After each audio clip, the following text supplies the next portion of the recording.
अल्लाह कैसा दिखता है, कैसा होगा, कभी ख्याल आया है दिमाग में? है ना? कभी-कभार हम इमेजिन करते हैं कि अल्लाह कैसा दिखता होगा। जब हम ये सुनते हैं कि बियदिहिल खैर, अल्लाह के हाथ में हर चीज़ की भलाई है, तो कैसी भलाई होती होगी, अल्लाह का हाथ कैसा होता होगा। तो हम में से किसी ने अल्लाह को नहीं देखा। मूसा अलैहिस्सलाम ने एक मर्तबा ये सोचा था कि अल्लाह का दीदार, क्योंकि अल्लाह से सिर्फ कलाम होता था, बात होती थी मूसा अलैहिस्सलाम की, इसलिए मूसा अलैहिस्सलाम को कलीमुल्लाह कहा जाता है। तो जब हम बात करते रहते हैं तो दिल चाहता है ना कि देखें भी कि कैसा दिखता है। तो मूसा अलैहिस्सलाम ने जिद की कि अल्लाह मैं तुझे देखना चाहता हूँ। अल्लाह ताला कहते हैं कि तुम मुझे नहीं देख सकते, तुम बर्दाश्त नहीं कर सकते मेरी तजल्ली को। तो मूसा अलैहिस्सलाम कहते हैं कि नहीं, मैं फिर भी देखना चाहता हूँ। तो जब अल्लाह ताला अपनी थोड़ी सी तजल्ली दिखाता है सिर्फ, तो मूसा अलैहिस्सलाम उस चमक से बेहोश हो जाते हैं और पूरा पहाड़ जल जाता है। ताकि तजल्ली से इतनी चमकदार तजल्ली होती है। तो हम में से किसी ने अल्लाह को नहीं देखा। सिर्फ नबी अलैहिस्सलातु वस्सलाम ने क्या किया, जब मेराज के सफ़र में गए तो अल्लाह ताला से कलाम किया, अल्लाह ताला को देखा, अल्लाह ताला से मुलाकात की। इवन जिब्रील अलैहिस्सलाम एक मकाम पर आकर रुक जाते हैं और बोलते हैं, मेराज के सफ़र में, जब आप मेराज के सफ़र में आसमानों का सफ़र किया तब की बात है। जिब्रील अलैहिस्सलाम कहते हैं कि इससे आगे मैं नहीं जा सकता, अगर मैं इसके आगे जाऊंगा तो अल्लाह की तजल्ली से मेरे पर जल जाएंगे और मैं भी जल जाऊंगा, इसकी इजाज़त सिर्फ आपको है। तो सिर्फ नबी अलैहिस्सलाम गए थे अल्लाह से कलाम करने के लिए और कोई नहीं जा सका, है ना। तो हमारे दिमाग में ये आता है कि अल्लाह कैसा दिखता होगा। या फिर कभी ऐसा भी हो सकता है कि आपके फ्रेंड्स आपको पूछें कि तुम, नॉन मुस्लिम है आपके फ्रेंड्स, अगर क्रिश्चियन है तो बोलेंगे हम तो मरियम और मैरी और जीसस क्राइस्ट के स्टैचूज़ को देखते हैं, तुम कैसे अपने अल्लाह को देखते हो, तुम्हारा अल्लाह कैसा दिखता है। या फिर कोई आपका नॉन मुस्लिम फ्रेंड है जो हिंदू रिलीजन से है या वो स्टैचू की पूजा करते हैं, वो लोग बोलते होंगे कि हमारे भगवान तो हमें नज़र आते हैं, तुम्हारा भगवान तो तुम्हें नज़र भी नहीं आता, तुम कैसे यकीन करते हो। तो इसका जवाब अल्लाह ताला ने हमें सूरह इखलास में दे रखा है। वो सूरत सुने हो ना, कुल हुवल्लाहु अहद। इस सूरत में अल्लाह ताला ने जवाब दे दिया। सारे जो काफिर थे नबी अलैहिस्सलाम से पूछा करते थे कि तुम जो कहते हो कि मेरा अल्लाह है, अल्लाह की इबादत कर रहे हो, तो बताओ कि अल्लाह कैसा दिखता है, अल्लाह किस चीज़ का बना है, मिट्टी का बना है, सोने का बना है, पीतल का बना है या लकड़ी का बना है, किस चीज़ का बना है, और अल्लाह ताला किसका बेटा है, उसके बच्चे कौन हैं, उसका ख़ानदान कौन सा है। ये सवाल काफिर करने लगे। तो उन सवालात पर अल्लाह ने ये सूरत नाजिल की, सूरतुल इखलास। बिस्मिल्लाहिर्रहमानिर्रहीम, शुरू अल्लाह के नाम से जो बड़ा मेहरबान निहायत रहम करने वाला है। कुल हु वल्लाहु अहद, आप कह दीजिए अल्लाह एक है। अल्लाहुस समद, अल्लाह बेनियाज है। लम यलिद वलम यूलद, ना वो किसी की औलाद है ना उसकी कोई औलाद है। वलम यकुल लहु कुफुवन अहद, और अल्लाह की बराबरी का कोई नहीं। तो इन 4 पॉइंट्स में सारी बातें अल्लाह ताला ने बता दी कि अल्लाह ताला कितने हैं, अल्लाह सिर्फ एक है। अल्लाह ताला कैसा है, अल्लाह बेनियाज है। अल्लाह बेनियाज कहते हैं वो जिसको किसी चीज़ की ज़रूरत नहीं होती। अब हम नमाज ऐसे पढ़ते हैं, नमाज पढ़नी हो तो हमें ऐसे लगता है जैसे कोई बड़ी जंग लड़नी है, कोई बड़ा सा बोझ है हमारे ऊपर, कोई बड़ा सा बर्डन है, हमें ये करना पड़ेगा, अल्लाह वज़ू करना है, नमाज पढ़ना है, 7 रकात पढ़ने हैं मगरिब के, फजर के 4 रकात सुबह उठो, हमें एक बर्डन लगने लगता है ना। तो अल्लाह ताला को हमारी नमाज़ों की ज़रूरत नहीं है, क्योंकि अल्लाह ताला के पास ऑलरेडी फ़रिश्ते हैं, इतने फ़रिश्ते कि जो सारा दिन रकात में खड़े रहते हैं, इतने करोड़ों फ़रिश्ते जो सिर्फ तस्बीह पढ़ते रहते हैं। तो अल्लाह को ज़रूरत ही नहीं है हमारी इबादतों की, हमें ज़रूरत है अल्लाह ताला की, है ना। अल्लाह की ज़रूरत हमें है, अल्लाह के हम मोहताज हैं, अल्लाह हमारा मोहताज नहीं है। तो अल्लाह बेनियाज है, अल्लाह ताला को किसी मॉडल की ज़रूरत नहीं है, अल्लाह ताला बगैर देखे हर चीज़ बना सकता है। तो इसका मतलब है कि अल्लाह क्या है, बेनियाज है। लम यलिद वलम यूलद, मूर्ति जो है, अल्लाह जो गैर मुस्लिम जो मूर्तियों की इबादत करते हैं, मूर्तियों को इंसान बनाता है, फिर मूर्तियों को नाम देते हैं, फिर मूर्तियों का ख़ानदान भी है, बोलते हैं कि ये इसका बेटा था, ये इसकी बीवी थी। तो अल्लाह ताला की कोई औलाद नहीं और अल्लाह किसी की औलाद नहीं। तो अल्लाह ताला क्या है, अकेला है। लम यलिद वलम यूलद वलम यकुल लहु कुफुवन अहद, अल्लाह की बराबरी का कोई नहीं है। अल्लाह ताला को हम किसी से कंपेयर ही नहीं कर सकते, है ना। अल्लाह के जैसा कोई भी नहीं है, ये हमारा ईमान होना चाहिए। तो जब हमें ख्याल आता है ना कि अल्लाह कैसा दिखता होगा, अल्लाह के हाथ कैसे होंगे, अल्लाह की आंखें कैसी होगी, अल्लाह हमें जब देखता है तो वो कैसा होगा, तो ये जब हमारे इमेजिनेशन में आता है, जब मैं छोटी थी तो बहुत आता था मेरे इमेजिनेशन में, तो जब ये चीज़ें आती है ना तो फ़ौरन ये सूरत याद कर लेना कि अल्लाह एक है, अल्लाह बेनियाज है, अल्लाह की कोई औलाद नहीं है और अल्लाह किसी की औलाद नहीं है, और अल्लाह के सिवा अल्लाह के जैसा कोई भी नहीं है। अब नेक्स्ट थिंग जो आती है, जो हमें बहुत ज़्यादा इम्पॉर्टेंट है और दिमाग में रखनी है, वो ये है कि हमें जो है अल्लाह से, हमने ये हदीस सुने ना, इत्तक़िल्लाह हैसु मा कुंत, तुम जहाँ कहीं रहो अल्लाह से डरो। तो बहुत सारे घरों में आपके अम्मी अब्बू दादी नानी दादा ये बोलते होंगे कि अल्लाह गुस्सा करेगा, अल्लाह देखेगा, अल्लाह देख रहा है, अल्लाह से डरो। तो हमारे दिमाग में क्या चीज़ फिट हो जाती है कि अल्लाह ताला तो बहुत गुस्से वाला है, अल्लाह ताला बहुत ज़्यादा पनिशमेंट देने वाला है, बहुत स्ट्रिक्ट है। लेकिन अल्लाह ताला स्ट्रिक्ट नहीं है, अल्लाह ताला सिर्फ पनिशमेंट देने वाला नहीं है, अल्लाह ताला रहमान और रहीम है, अल्लाह मोहब्बत करने वाला है। अल्लाह ताला हर चीज़ जो बनाता है उसके पीछे अल्लाह की एक हिकमत होती है।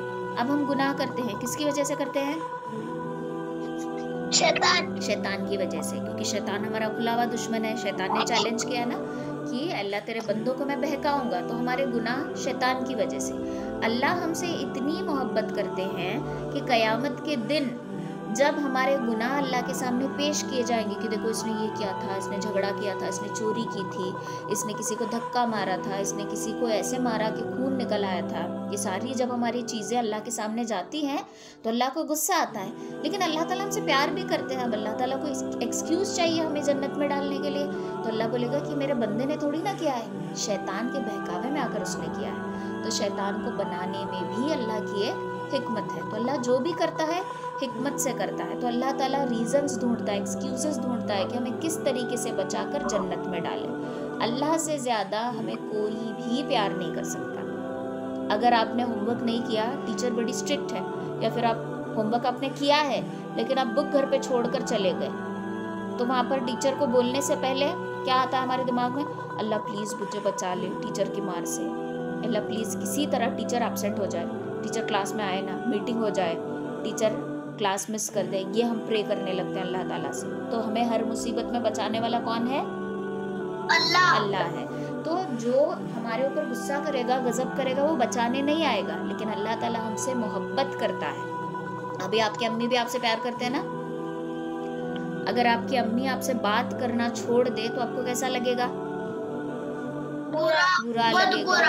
आप रोने लगोगे, अम्मी के आगे पीछे घूमने लगोगे, अम्मी प्लीज़ बात करो, अम्मी सॉरी। अम्मी नाराज़ है तो आप मनाने के लिए अम्मी के पीछे लग जाओगे। हाँ, गर्ल्स अगर अब्बू नाराज़ है तो आपको बहुत फील होता है, अम्मी नाराज़ हो तो गर्ल्स को उतना फील नहीं होता, लेकिन अब्बू नाराज़ हो जाए तो बड़ा फील होता है। वैसे बॉयज़ को अब्बू नाराज़ हो जाए तो उतना फील नहीं होता, अम्मी नाराज़ हो जाए तो बड़ा फील होता है ना। ये अटैचमेंट होती है बेटी की बाप से और बेटे की माँ से, तो हमें बड़ी तकलीफ होती है। वैसे ही अल्लाह ताला जो है 70 माओं से ज़्यादा मोहब्बत करने वाला है, अम्मी से भी ज़्यादा मोहब्बत करने वाला अल्लाह। तो अल्लाह नाराज़ हो जाए इस बात का हमें डर होना चाहिए। तो अल्लाह से क्यों डरना है? कि अल्लाह कहीं हमसे नाराज़ ना हो जाए।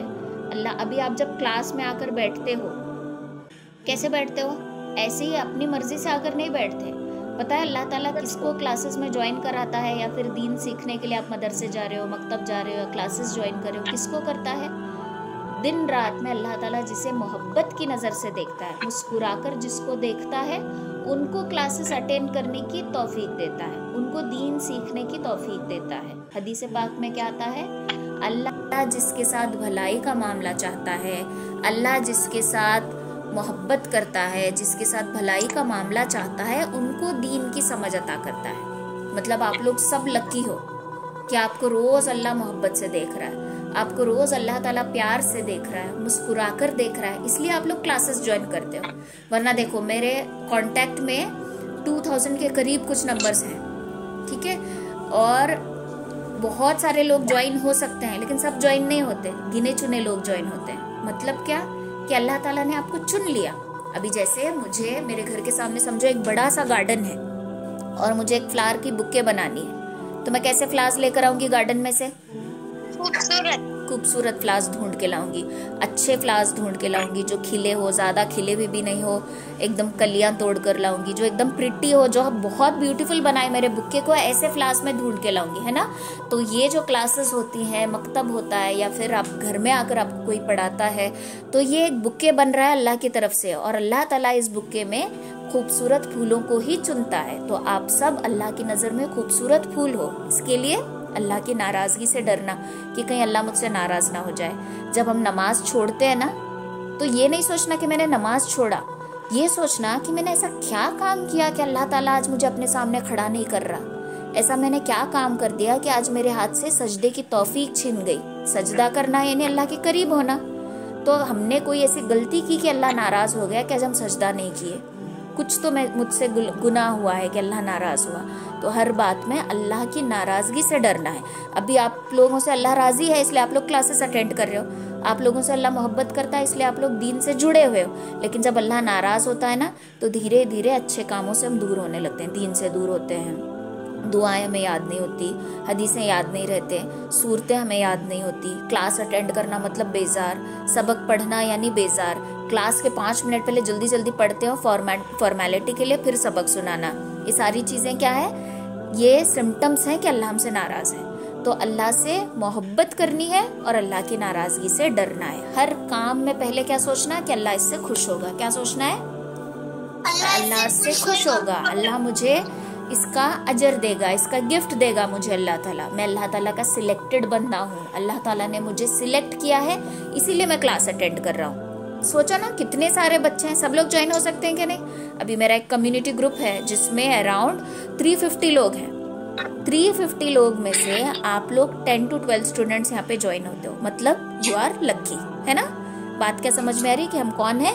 हम 315 में से लक्की है। मतलब समझो आप पूरे कर्नाटका में सिलेक्ट होकर आ गया है तो कितनी प्राउड फीलिंग आती है ना। ऐसे अल्लाह ताला ने आपको 315 में से सिलेक्ट किया है। ओके, तो ये हमारी खुशनसीबी है। तो इसको हम अपनी अच्छी नसीब समझकर अच्छा स्टडी करना, और हमारा इंटेंशन सिर्फ एक रहना कि अल्लाह को खुश करना है, अल्लाह मेरे से नाराज नहीं होना।